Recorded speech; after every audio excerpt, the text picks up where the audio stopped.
The water in Rachel's pool sparkled like liquid diamonds under the August sun.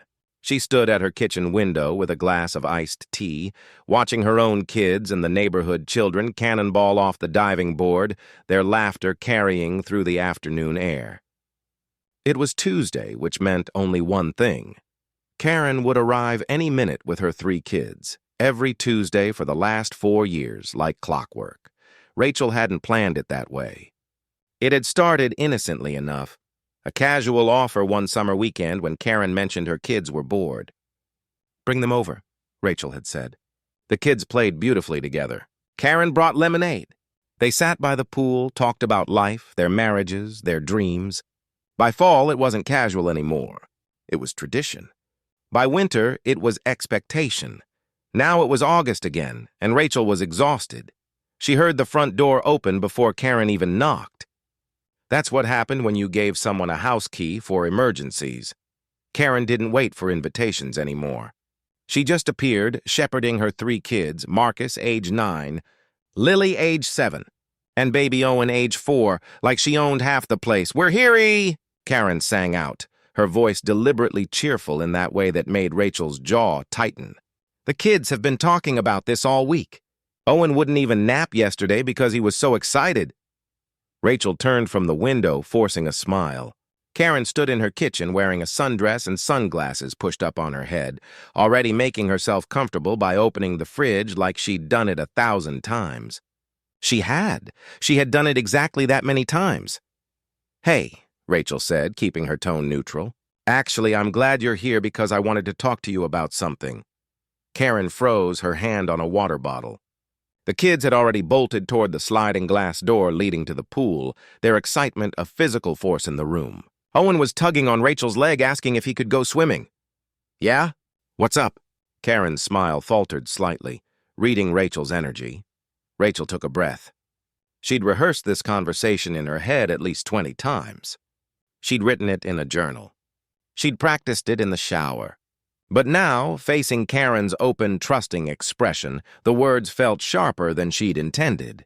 "I need to take some time back for myself and my family. I love your kids, I really do. But the pool parties every Tuesday, sometimes Wednesday, sometimes Saturday, it's become too much. I'm not getting time to just be, to just have my own space. I need to set a boundary." The silence that followed was the kind that makes your ears ring. Karen's expression didn't change immediately, but Rachel could see the shift happen behind her eyes, a flicker of confusion, then something harder. Hurt, maybe, or anger. Sometimes they look the same. "A boundary," Karen repeated slowly, lowering her sunglasses to her eyes. "Is that what you're calling it?" "That's exactly what it is," Rachel said, gentler now, trying to soften the blow. "It's not personal. I just need some time." "Some time," Karen interrupted, her voice tight. "Rachel, my kids adore you. Owen asks about you every single day. He draws pictures of your pool, and you're going to take that away from him?" Rachel felt something twist in her stomach. She could hear the kids splashing outside, their joy completely innocent of the tension building inside these walls. "That's not fair," Rachel said quietly. "I'm not responsible for managing Owen's emotional needs. I'm your friend, not his therapist." Karen's face flushed. She turned to look out the window where her children were playing, and when she turned back, her eyes were glassy. "You know what? Fine, we won't come back. But don't be surprised when my kids start asking where their friend Rachel went. Don't be shocked when they feel abandoned. That's on you." "Karen, come on. No, you made your choice." Karen's voice had gone cold, professional almost, the kind of voice people used right before they hung up on you. She called toward the door. "Marcus! Lily! Owen! Time to go!" There was a chorus of protests from outside. Owen appeared at the sliding glass door, dripping wet, his face crumpling. "But I didn't get to do my cannonball," he wailed. Rachel's heart cracked, but she held her ground. This was exactly why she needed the boundary. This was exactly the kind of emotional entanglement that had been suffocating her all summer. Karen swept past Rachel without another word, herding her children out of the water and into the house in a whirlwind of damp towels and crying kids. She didn't say goodbye. She didn't even look back. Rachel stood alone in her kitchen as her own children came running inside, asking why Owen was crying, asking when the kids could come back tomorrow. "They can't," Rachel said simply. "Not for a while." She felt guilty for approximately 17 minutes. Then, 3 days later, the email arrived. Not from Karen's personal account, but from a law firm called Morrison & Associates. Rachel's hands shook as she read the subject line. Claim for damages, emotional distress, and breach of implied agreement. It was a cease and desist letter, threatening a lawsuit for causing emotional damage to minor children through sudden and cruel termination of promised recreational access. Rachel read it 4 times, thinking she must be misunderstanding something, but the words didn't change. Rachel sat in her lawyer's office, the cease and desist letter spread across his mahogany desk like evidence at a crime scene. David Chen had been her family's attorney for 7 years. Wills, property matters, nothing dramatic. He looked genuinely bemused as he read Karen's threat. "This is frivolous," he said finally, leaning back in his chair. "There's no legal basis for this. You're not a public swimming facility. You're a private citizen who invited friends to use your pool. Invitation revoked, friendship ended. That's life. So she can't actually sue me?" Relief flooded through Rachel's chest. "Oh, she can sue you," David corrected, removing his glasses. "Anyone can sue anyone in America. But will she win? Absolutely not. The question is whether she's actually serious or just trying to scare you." Rachel didn't respond. She knew Karen. She knew the way Karen's jaw clenched when she didn't get her way at the HOA meetings. She knew the way Karen had spent 6 months feuding with her neighbor over a fence line, documenting everything, gathering evidence like she was building a criminal case over paint colors. Karen was serious. How much would it cost to defend? Rachel asked quietly. David's expression sobered. "Initial defense, probably 5 to 10,000. But if she actually files, could go higher depending on how litigious she gets. These things can drag on." Rachel felt the ground shift beneath her. She wasn't wealthy. She was comfortable, middle-class comfortable. A swimming pool and a 4-bedroom house comfortable. Not hire lawyers for frivolous lawsuits comfortable. Send her a response letter, Rachel decided. Professional, firm, make it clear this is baseless. David nodded and made notes. "I'll draft something. But Rachel, I need to be honest with you. Sometimes with people like this, the letter just escalates things, makes them feel challenged. You sure you don't want to try talking to her first?" Rachel shook her head. She'd tried talking to Karen. Talking was what had started this mess. The response letter was delivered to Karen's house on a Thursday morning. Rachel knew this because her phone buzzed with a text from an unknown number 15 minutes after the letter would have arrived. It was a photo. The envelope, still sealed, sitting on Karen's doormat. Below it, 3 words. "You really did this?" Rachel didn't respond. She blocked the number. By Friday, she had 4 missed calls from people she barely knew. Other neighborhood mothers, people she'd seen at school pickup lines but never really been friends with. They were calling to ask if the rumors were true, if she'd really cut off Karen's kids from the pool, if she was being kind of cruel. How had they already heard? Rachel's mind spun. Karen must have called them. Must have told her version of the story, the version where Rachel was the villain, the version where she'd coldly rejected 3 innocent children on a whim. By Sunday, Rachel's own mother had called, having heard about it through the neighborhood Facebook group.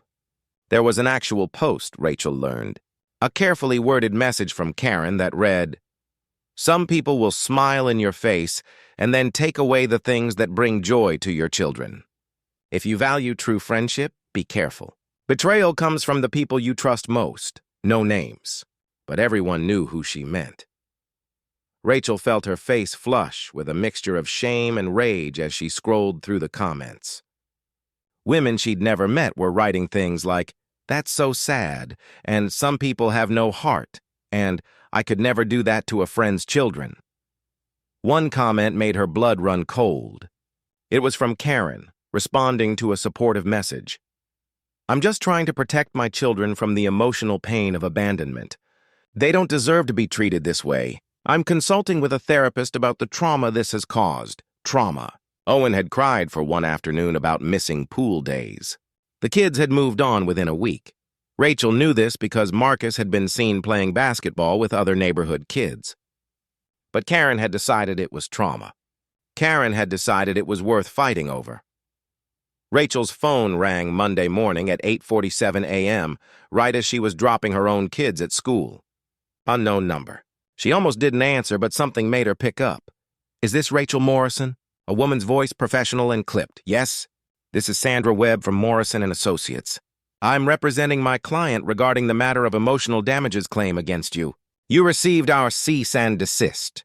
We did not receive a satisfactory response to our initial inquiry. My client is prepared to move forward with litigation unless you're willing to discuss a settlement." Rachel's hands went numb on the steering wheel. A settlement. Karen wanted money. What kind of settlement? Rachel heard herself ask.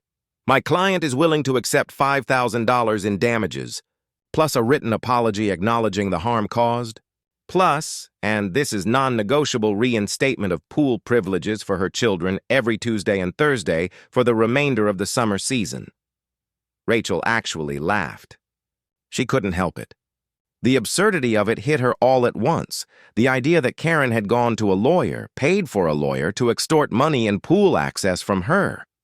"No," Rachel said simply. "Tell your client I'm not paying anything, and she can see me in court." She hung up before Sandra Webb could respond. The moment she ended the call, Rachel felt it. The first real stab of fear. She'd just escalated this past the point of no return. She'd made it clear she wasn't going to capitulate, which meant Karen would have to follow through with the lawsuit to save face. Rachel had effectively forced Karen's hand. By Tuesday, the actual lawsuit filing arrived. Complaint served to her home address by a process server who looked deeply uncomfortable with the whole situation. The document was thick, official, full of legal language and phrases like intentional infliction of emotional distress and breach of implied contract and reckless disregard for the psychological well-being of minors. Rachel read every word. The document painted a picture of her as cruel and callous. It detailed dates and times when Karen and her children had visited. It included testimonies. Apparently, Karen had gotten her children to write statements about how sad they were. 8-year-old Marcus had written in careful, deliberate handwriting, "Ms. Rachel was like a second mom to me. When she said we couldn't come to the pool anymore, I felt like she didn't love us. It made me sad." Rachel's stomach churned. The kids hadn't written these statements. Karen had written them and made the kids sign them. She was certain of it, but in a courtroom, would a judge see it the same way? That night, Rachel called David again, her voice tight with something between fear and fury. "She actually filed," Rachel said. "She's actually doing this." "She did," David confirmed, having already received the filing. "Rachel, we need to talk about settling. 5,000 is—" "No." Rachel's voice was steel. "Absolutely not. I will not reward her for this behavior. I will not let her think this works. Sometimes protecting yourself means swallowing your pride. And sometimes," Rachel interrupted, "you have to stand up and say that this is wrong. That what she's doing is wrong. That you will not be extorted by your former friend." David was quiet for a long moment. "Okay, then we prepare for trial. And Rachel, we need to document everything from here on out. Every conversation, every interaction. We're going to prove that this lawsuit is harassment, pure and simple." Rachel agreed, but as she hung up, a new thought occurred to her, one that made her stomach drop. What if Karen wasn't acting alone? What if Karen had already started building a case before the cease and desist letter? What if those women on Facebook, those messages of support for Karen, what if Karen had orchestrated this somehow? What if this was all part of a larger plan? Rachel pulled up the Facebook group again. She scrolled through Karen's post and all the comments below it. She was looking for a pattern, anything that seemed coordinated or inauthentic, and then she found it. 3 of the supportive comments had been posted within a minute of each other, all from women Rachel didn't recognize. She clicked on their profiles and felt her blood run cold. They were all friends with Karen, not random neighbors, not community members who'd heard the story and empathized naturally. They were Karen's network. Karen's team. Karen had built an audience for her narrative before even filing the lawsuit. Rachel set her phone down slowly. This wasn't about the pool anymore. This wasn't even about the kids. This was about something darker, about a friendship that had corroded until it became something toxic, and a woman who wasn't going to let Rachel simply walk away without paying the price for it. Rachel had made a mistake 3 days ago. She'd thought that setting a boundary would be enough. She'd thought that losing a friendship would be the consequence. Rachel didn't sleep that night. She sat at her kitchen table with her laptop, a notebook, and a growing sense of dread as she mapped out Karen's network like it was a conspiracy board. By 3 a.m., she had a document with names, dates, interactions, a complete timeline of how Karen had systematically built her case. The Facebook comments weren't random. Karen had posted her betrayal message on a Tuesday morning, strategically right before school pickup when mothers would be gathered at the entrance, talking. The 3 women who'd commented first were all part of Karen's book club. They'd all be witnesses to Karen's emotional distress. The narrative had been carefully seeded. Rachel's hands shook as she realized the scope of it. This wasn't a spontaneous lawsuit born from hurt feelings. This was premeditated. This was calculated. She called David at 7 a.m., not even bothering with small talk. "I think she set this up," Rachel said. "I think she planned this from the beginning, and I walked right into it by setting the boundary." "Slow down," David said, and she could hear him rubbing his face on the other end of the line. "What are you talking about?" Rachel walked him through everything, the coordinated Facebook comments, the timing of the posts, the way Karen had isolated her accusations behind careful language that didn't name names but made the target obvious. "It's circumstantial," David said when she finished. "But it's interesting. The question is why? Why would Karen go to this length? Over pool parties?" "Because I said no," Rachel whispered. "Because I set a boundary and she couldn't control that." There was a pause. "That's a personality disorder kind of thing," David said carefully. "And I'm not a psychiatrist, but you might want to—" "I want to fight this," Rachel cut him off. "I want to show the judge that she's manipulating everyone, including the court system." "Okay, then we need discovery. We request all of Karen's communications, texts, emails, Facebook messages. If she's been orchestrating this, there will be evidence." The discovery request went out that week. Karen's lawyer, Sandra Webb, responded with the legal equivalent of a shrug, claiming that most communications were private conversations and therefore not subject to discovery.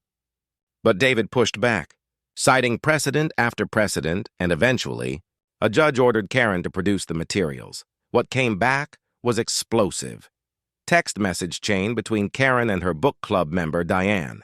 "Karen, I'm done with Rachel. The kids are devastated about the pool.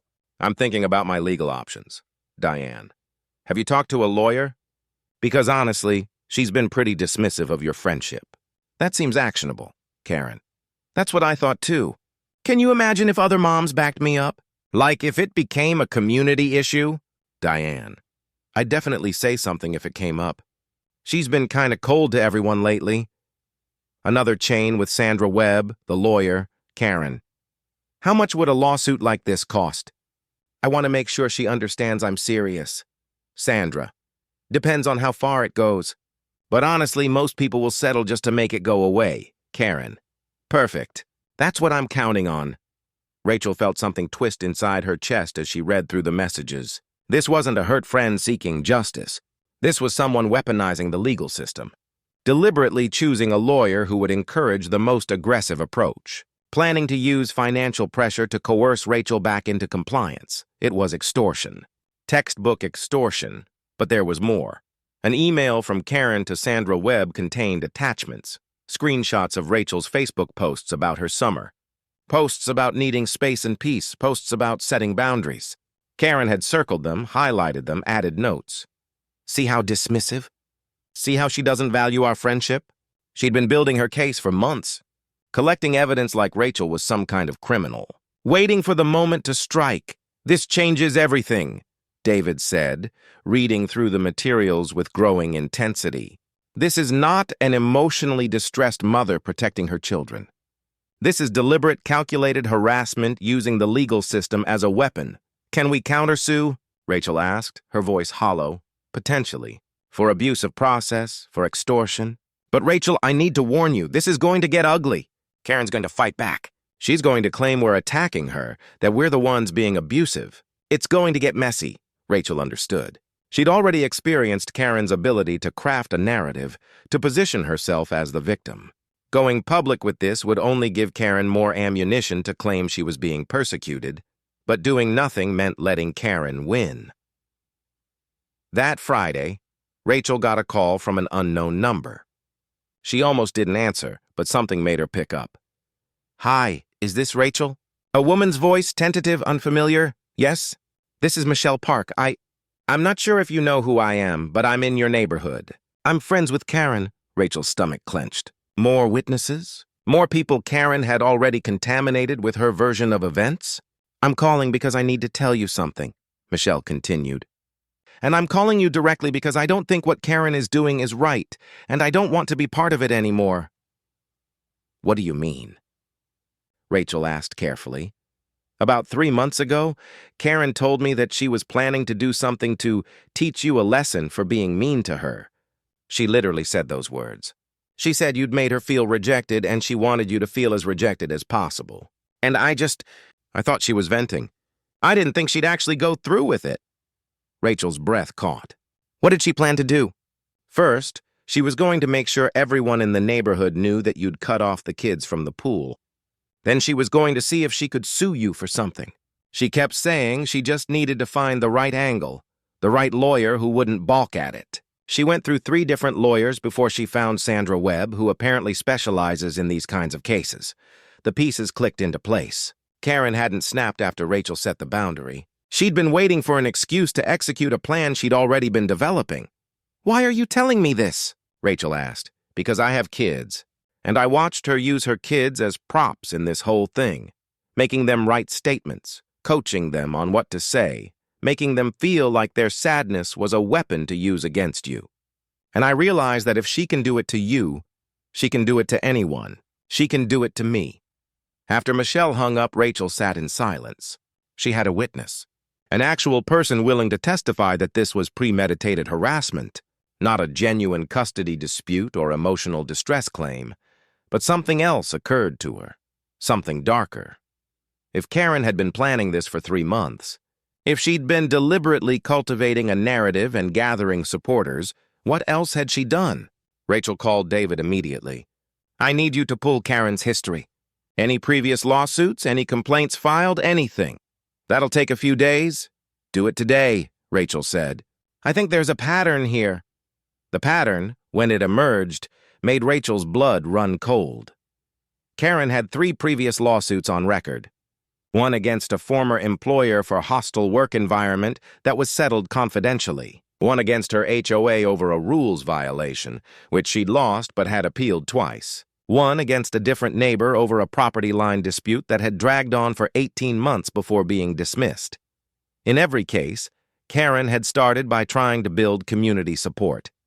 In every case, she'd escalated when people didn't take her side. In every case, she'd framed herself as the victim. "This is a pattern of litigious behavior," David said grimly. "A judge will see this, and if we can get Michelle to testify about the premeditation, we have grounds for not just dismissing the case, but countersuing for abuse of process." But then David added something that made Rachel's hope flicker. "The question is whether Karen will actually go to trial, or whether she'll cut her losses. Most people in her situation, when they realize the evidence is stacked against them, will withdraw." "And if she doesn't?" Rachel asked. "Then we make sure every single person in that courtroom understands that she weaponized the legal system to punish you for a personal boundary." 2 weeks later, Rachel received a letter from Sandra Webb.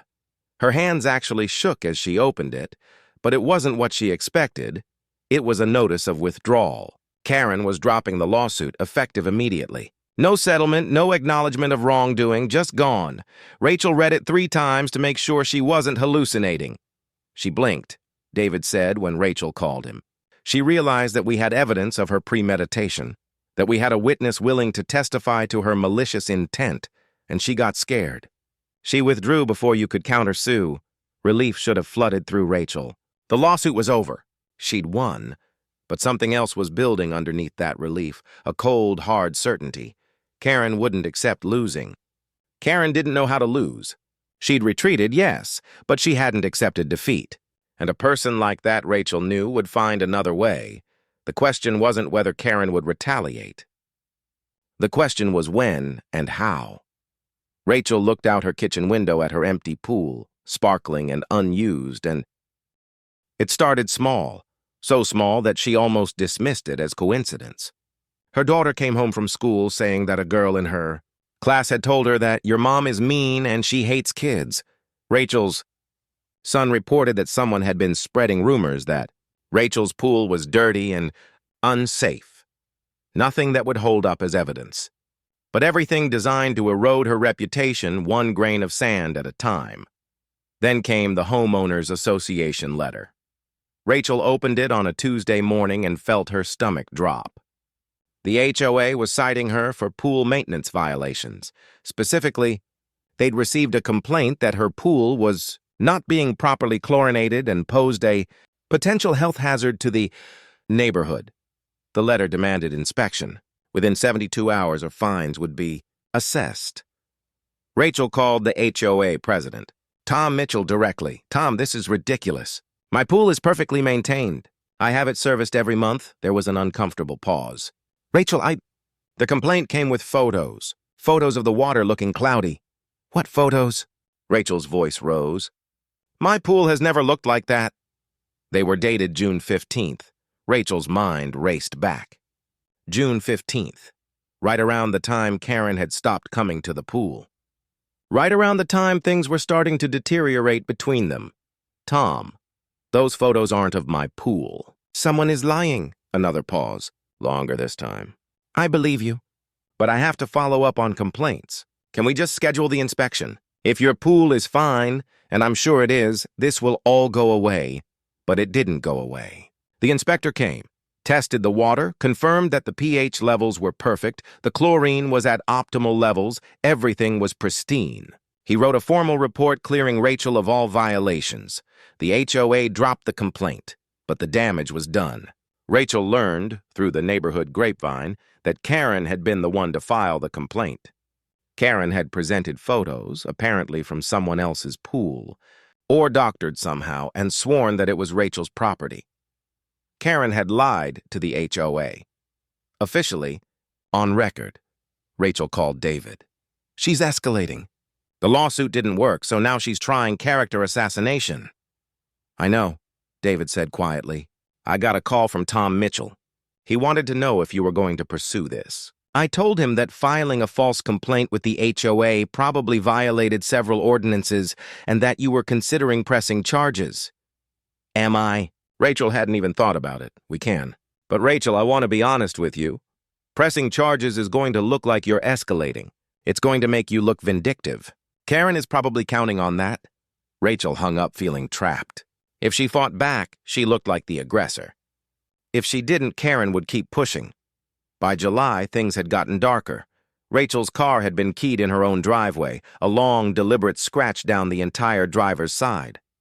Her garbage cans were repeatedly left out on the street after pickup, drawing another HOA violation. A package she'd ordered online was delivered to her address, but then went missing. Rachel found out later that Karen had accepted the delivery on Rachel's porch, and somehow it had disappeared. But the worst came in the form of an email to Rachel's employer. The email came to the HR department at the marketing firm where Rachel worked as a senior account manager. It was sent from an anonymous Gmail account, but the message was crystal clear. It detailed allegations that Rachel had created a hostile and unsafe environment for neighborhood children by deliberately isolating and rejecting them, that she had engaged in emotional abuse, and that her pattern of predatory behavior toward local minors should be documented in case law.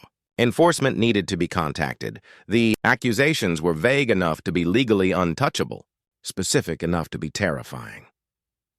Rachel's boss, Michael, called her into his office with the email pulled up on his computer. His expression was carefully neutral, the professional mask of someone navigating a potential HR nightmare. Can you explain this? He asked gently. Rachel read it 3 times, each time feeling more nauseated. This is from Karen Mitchell, my former friend. She's the one who sued me for the pool parties. This is retaliation. Do you have documentation of this? Michael asked. I have the lawsuit she filed and then withdrew. I have text messages and emails where her lawyer admits they were trying to extort money from me. I have a witness who can testify that this entire situation was premeditated harassment. Michael exhaled slowly. Okay, I'm going to need you to send me all of that documentation. We're going to have to report this to our legal team because even though this is obviously a false accusation, we have a duty to document everything. But Rachel, I want you to know, I've worked with you for 8 years. I know you're not the person this email describes, but Rachel could see it in his eyes. The doubt, the uncertainty. Even the people who knew her best would wonder, just a little bit, if there was any truth to the accusations. That was Karen's genius. She wasn't trying to prove Rachel had done something wrong. She was just trying to plant seeds of doubt, to make Rachel look like someone who needed to be questioned. 2 days later, Rachel received a letter from her homeowners insurance company. They were informing her that her policy would be non-renewed at the end of the term due to increased liability concerns. When Rachel called to ask what the hell that meant, she was informed that they'd received a complaint filed by a neighbor claiming that Rachel's pool posed a chronic safety hazard. The complaint, of course, had come from an anonymous account. Rachel didn't need to guess who had created the anonymous account.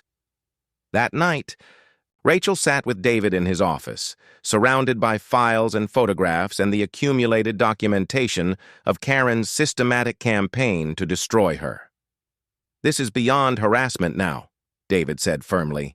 This is extortion, cyberstalking, filing false reports, potentially defamation. We need to file a police report. Will that help? Rachel asked, her voice hollow. Or will it just escalate things further? It documents a pattern, David said. It creates an official record. If Karen tries anything else, you're protected. And if she contacts you again in any way, that's a violation of whatever protective order we can get. Rachel made the police report the next day. The officer who took it, a woman named Detective Sarah Chen, listened to Rachel's entire story without interrupting. When Rachel finished, Chen leaned back in her chair. This is classic harassment escalation, Chen said. She started with legal pressure. That failed, so now she's moved to character assassination and institutional targeting. The good news is that this is all documented, and a lot of it is illegal. The bad news is that it's hard to prove intent when so much of it is coming through anonymous accounts and third parties.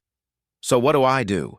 Rachel asked. You document everything. Every suspicious incident, every anonymous contact, every piece of evidence that connects it to her.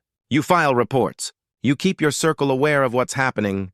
Don't isolate. She's hoping you'll feel so ashamed and attacked that you'll either give in to her demands or disappear. The worst thing you can do is retreat. Rachel took that advice seriously. She called her boss back and gave him the full context. She sent letters to her insurance company explaining the situation. She reached out to the HOA and asked Tom Mitchell to note in the record that the previous complaint had been false and filed anonymously. She was refusing to disappear. But then, on a Thursday afternoon, her phone rang with a call that made her blood run cold. It was the principal of her children's elementary school. Ms. Morrison, this is Principal Garson. We need to schedule a meeting with you and our school counselor. We've received concerning reports about your family that we need to discuss. Rachel's heart nearly stopped. What kind of reports? I'd prefer to discuss this in person, Principal Garson said carefully. But I can tell you that they involve allegations of an inappropriate nature. I'm required by law to investigate, Rachel. Hung up after scheduling the meeting and immediately called David. Her hands were shaking so badly. She could barely hold the phone. She's going after the school now, Rachel whispered. She's claiming something about my family, about my children. What did the principal say specifically? David asked, his voice sharp. She said allegations of an inappropriate nature. David, what if she's claiming What if she's making accusations about child abuse? Then we need to be very careful here, David said grimly. This is where we stop playing defense and start playing offense. Because if Karen is making false accusations of child abuse, that's not just harassment anymore. That's a crime. The meeting with the school was scheduled for the following Monday. Rachel had 3 days to prepare, 3 days to sit with the knowledge that Karen had crossed into territory so dark that it had reached Rachel's children. That night, Rachel stood in her daughter's bedroom, watching her sleep, and felt something break inside her chest. This wasn't just about a friendship anymore. This wasn't even about Rachel's reputation. Karen had weaponized Rachel's love for her children, had targeted the one thing Rachel would fight for no matter what, and Rachel understood in that moment that Karen knew this. Karen had always known where the pressure points were. She'd cultivated this friendship for 4 years, specifically so she would